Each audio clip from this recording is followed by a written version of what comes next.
দেখো দর্শক আমার নাতি আইসন দেখলানি নাতি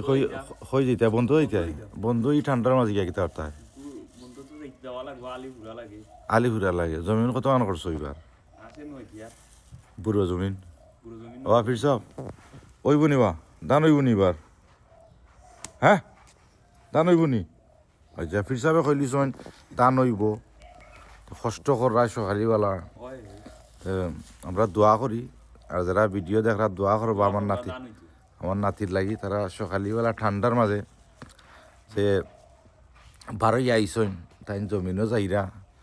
বাকি মানুষ তো এব গুমর হইসন এখন আমার নাতি হইলা গরিব মানুষ ও গেলা এবার নাতি জায়গা হ্যাঁ যাওয়াও লাগে কিছু করার নাই এই দর্শক আপনারা শুনলা সকলে দোয়া করবো আমার নাতির লাগে।